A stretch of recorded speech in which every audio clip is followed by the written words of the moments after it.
more than money moves at Paris Couture Week. Good night, everybody. I don't gotta dance, I make money move. Miss Bacardi, basically a walking billboard for her new album, Am I the Drama? She paired a live raven with her wild Schiaparelli gown, rocked this rose installation, and donned this bold habit dress to the Stéphane Roland show. Although it seems Cardi had a little trouble seeing Angela Bassett. I like dollars, I like diamonds. Cardi also made music history as the first female rapper to have multiple tracks surpass 2 billion streams in the U.S. I am so blessed. I said I like it like that. Live from KSAT 12, the news at 5 starts right now. For the first time in this disaster, we have an idea on the number of people missing just in Kerr County.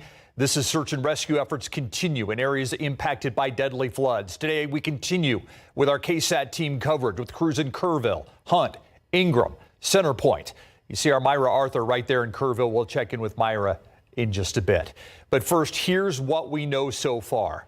Tragically, 95 people are dead so far in Kerr and Kendall counties. That includes 30 children. We also learned in the last half hour that at least 161 people are still missing in the Kerr County area. That number, officials say, is likely to rise. That's the first time we've heard officials give a number of total missing people. 5 campers, 1 counselor still missing from Camp Mystic. Governor Greg Abbott giving us that information in front of the Hunt store after taking an aerial tour of the impacted areas. The governor saying the damage is widespread and catastrophic. And he said you really can see the totality of it when you're in the sky. Our Myra Arthur joins us now from Kerrville. Myra, you have been witness to this widespread and catastrophic damage all week. And today, you got to talk to a survivor. I did, Steve. And you know, it's certainly eye-opening. It's jaw-dropping now that we know a number of missing. At the same time, with all those questions about where those loved ones, where those family and friends are tonight, there are more and more stories of survival that we are hearing. We are here in Kerrville along the Guadalupe River. Over my shoulder here, this slab of a home. That survivor I spoke to today, he was in that home with his father, with his stepmother, and with his toddler brother when they got swept away. We're going to be hearing his story coming up in just a moment. But first, obviously, something that a lot of people focusing on, those numbers that you just shared, Steve. I want to send things over to our Katrina Weber, who was with the governor at that press conference getting the very latest information. Katrina, we know you're out here in this area as well. Get us up to speed on what you learned today. To talk to the governor who got an aerial view of the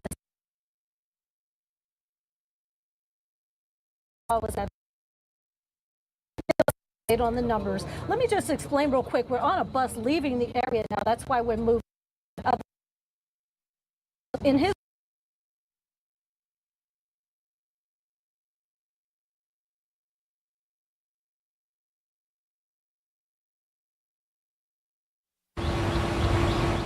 All right, we're having some problems there. Obviously, Katrina on the move, along with a lot of different media, gathering this very latest information to bring it to you. Steve, for now, I'm going to send it back to you in the studio so that you can give us that recap on the latest info we know about this devastation. Obviously, this is what you get with live television. They had Katrina Weber get on a bus to be taken back to Kerrville from Hunt right before our 5 o'clock newscast, and that signal just was not the way it needed to be, to put it lightly. The governor saying the hearts of our fellow Texans are breaking every day. He also made a promise that they are not leaving until this job is finished. Texas will not stop. The governor also saying they will find every person that's missing. The official number at 161. The governor very clear in his message that he thinks that number of missing people will likely rise. Here you see part of the aerial tour that he took with the Texas Speaker of the House and Chief Nim Kidd from the Texas Department of Emergency Management.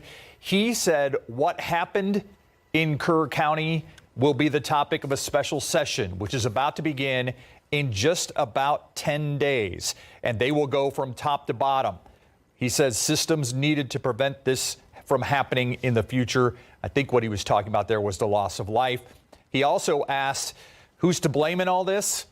The governor got a little heated in this moment and said the purpose is not to point fingers, but find solutions. Myra Arthur now back in Kerrville with, okay, let's go to weather right now and Adam Caskey. Adam, we've had some flood watches in the Hill Country.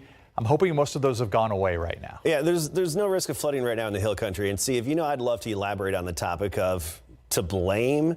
There's a lot of variables that come together here. And even the question of would warning signals have worked? That's they did still warn. A question. And look, first of all, sirens is what I'm talking about. Yeah. Well, it's also been shown that tornado sirens in Tornado Alley aren't always that effective, right? It's part of it's warning fatigue too. You get a lot of these advisories, watches, warnings, all these things sent to your phone, and you kind of get fatigued and numb to some of them. And there's just a whole nother topic here that we can get into that I don't have time to at the moment. And by the way, tomorrow, coming up at 6 o'clock, I'm going to talk more about cloud seeding and weather modification. It had nothing to do with this, okay? Zero, zip, zilch, nada. We're going to get into that in deeper dive. That's tomorrow at 6 p.m.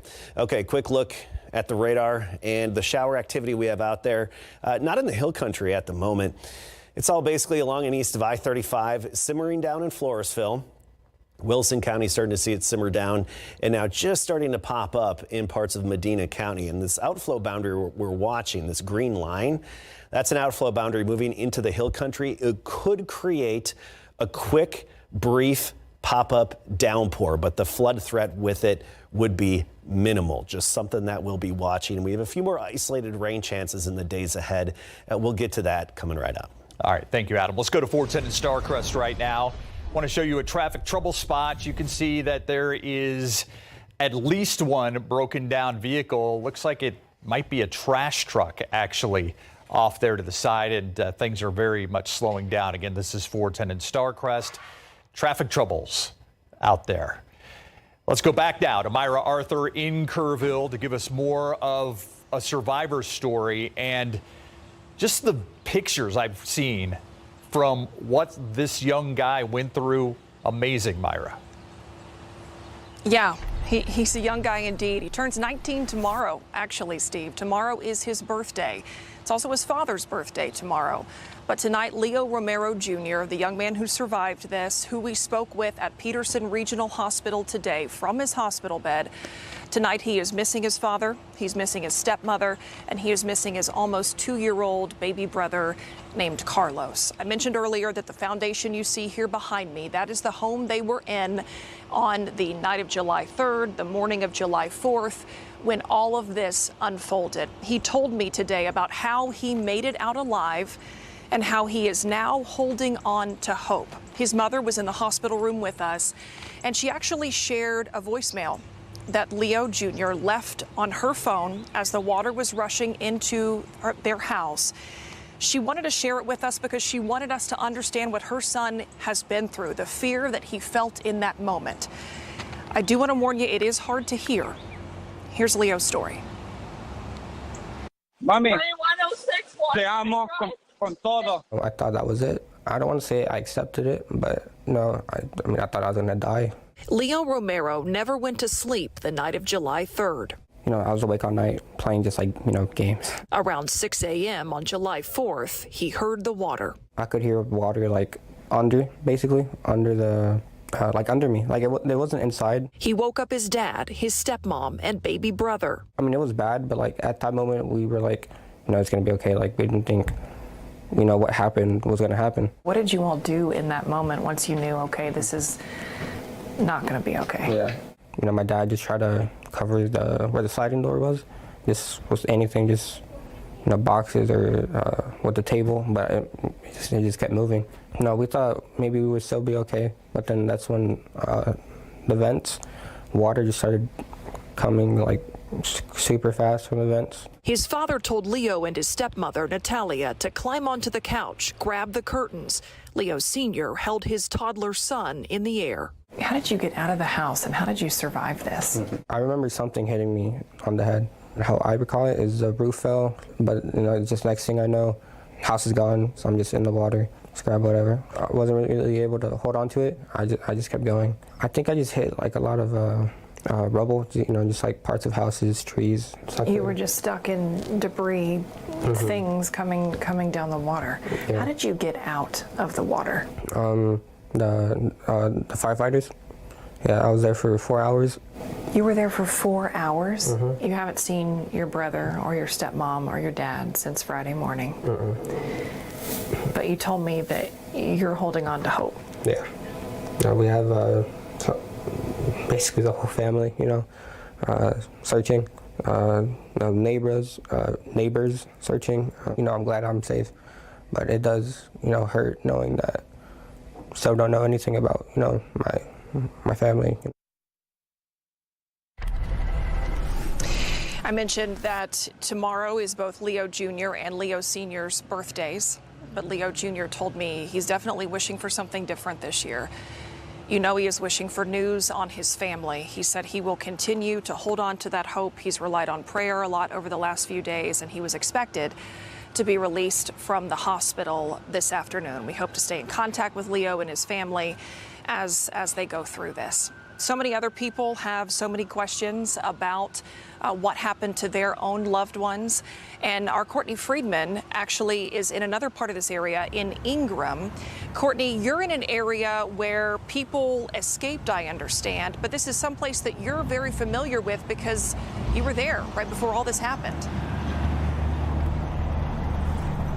Yeah, Myra, this is right on the river here in Ingram, and my family and I were here on vacation Wednesday and Thursday, staying at some of the rental properties right here across the street, and we left the day before these deadly floods. And I just have to tell you, when I saw this space, I was floored. This area that I'm standing in front of, this barren part, was a huge fishing dock above my head that you had to climb up to. My family was fishing off of it for 2 days. And so this whole area, picnic tables, kayaks, all kinds of items. And take a look, a lot of them are right here among huge, huge trees that have fallen over. And I want to now get to the video that we sent in.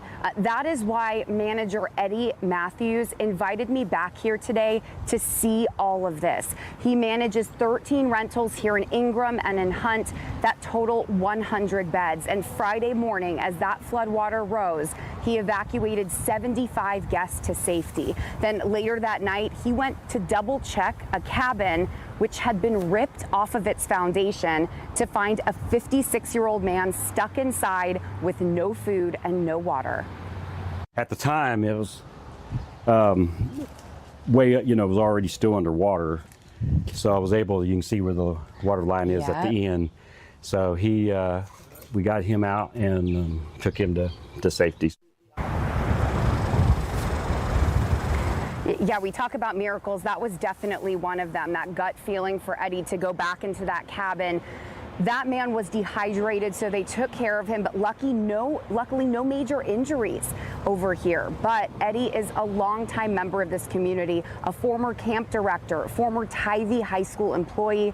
He knows many of the people who did not survive this flood. So coming up tonight at 6, we're going to hear more from Eddie, see a lot more of the damage, and we'll bring you the stories of escape and survival, but also a message that he has to you of what he hopes in the future for his own community. For now, we're live in Ingram. Courtney Friedman, KSAT 12 News. Back to you, Myra. Courtney, thank you. There are just countless stories in this community to tell. And, I just have to say, we were at Peterson Regional Hospital earlier for our interview with Leo and talking to his mother, all the hospital staff there talking about how, they know someone who's been affected by this. We stopped by a McDonald's to grab something to eat today.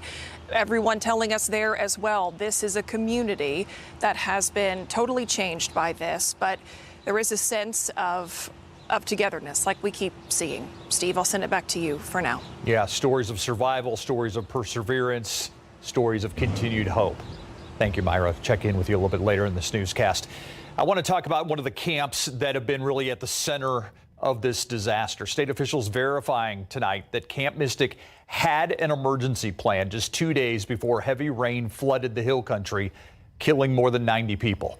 Inspectors with the Department of State Health Services visited that camp along the Guadalupe River on July 2nd. Records showed there were 64 staff members and 386 campers on the Guadalupe portion of the campgrounds during that inspection. Camp officials confirmed yesterday that 27 campers and counselors died in what is being described as one of the worst flooding disasters in Texas history.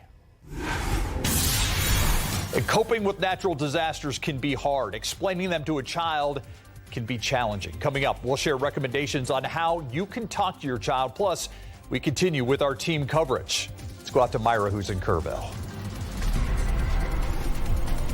You know, Steve, coping for a lot of people means doing. They want to do something. We have seen so much generosity in the aftermath of all of this, but unfortunately, there are people out there who want to take advantage of that generosity and take advantage of this disaster. So coming up, we're going to talk about what you need to know to make sure that wherever you choose to give is legitimate. Stay with us.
Welcome back out here live to Kerrville, here along the banks of the Guadalupe River. Because of everything you have seen, all these images over the last several days, what you see here behind me right now, so many people across San Antonio, across South and Central Texas, and across the state want to do something to help.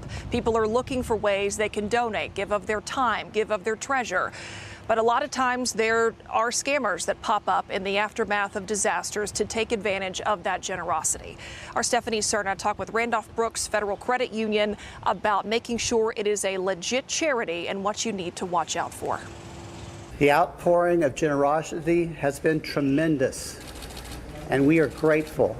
Kerrville Mayor Joe Herring Jr. announced that they have received so many donations since the devastating floods moved through the Texas Hill Country that they are now having to come up with a new system in accepting donations. And with so many people wanting to give, Randolph Brooks Federal Credit Union is sending out a warning about people looking to take advantage of those wanting to help. The time is ripe for them to take advantage of emotions and urgency that people are feeling because, of course, we're all wanting to help. RBFCU Senior Vice President of Central Operations, Brian Munster-Tiger, tells us that scammers set up fake websites and create links on social media to get people to donate to places that are not charitable groups. And what are some of the things that people can kind of look out for when they're trying to donate money or even items to an organization? If you're getting a text message, if you're getting a phone call, you have to keep in mind that those numbers can be spoofed, even if you see that, oh, it's a local phone number. If you're getting a link and you click on it, it looks really easy. Take another minute. Brian says scammers are also looking to take advantage of those looking for assistance. Make sure that you're doing the research, you're putting in the work.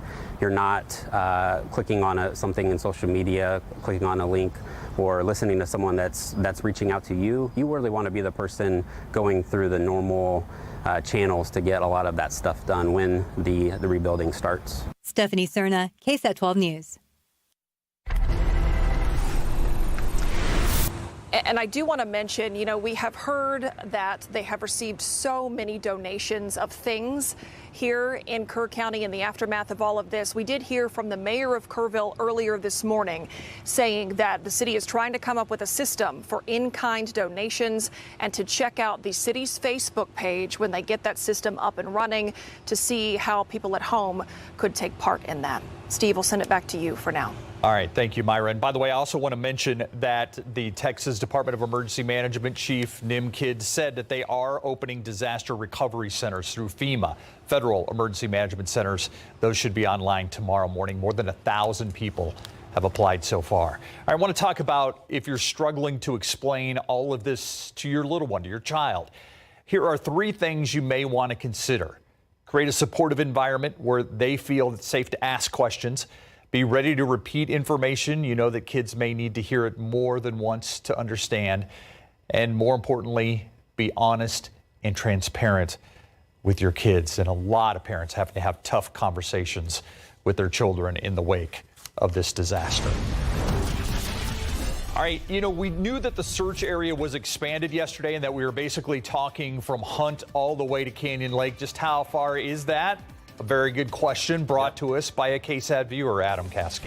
Yeah, Dawn just emailed me, and it's a great question. I mean, the search area from Kerrville all the way to Canyon Lake is about 80 to maybe up to 100 miles because the river snakes and twists and turns so much. Getting an exact count is very difficult, but 80 to 100 miles is that length of river that they have to search. Then even into Canyon Lake as well.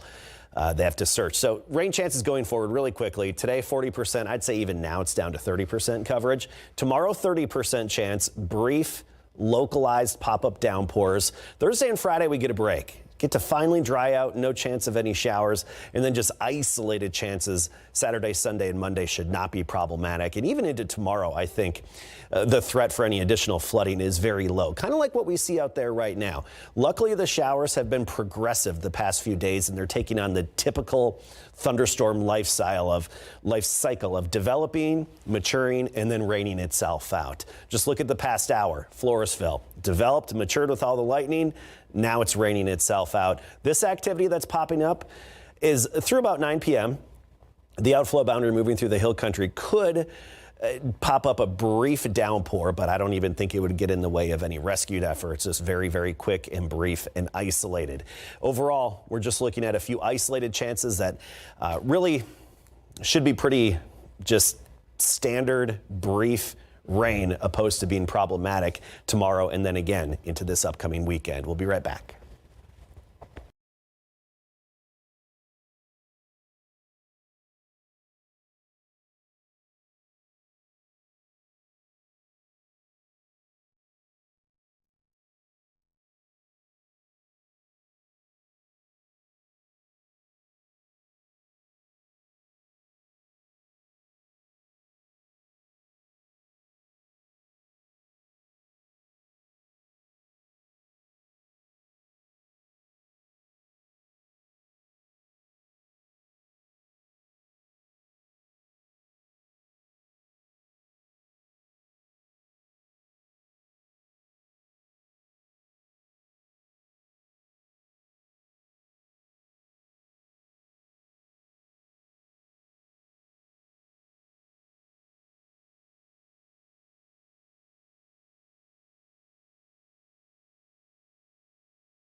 Well, they're off the clock and out of uniform, but still first responders from all across the area are taking part in the search efforts here.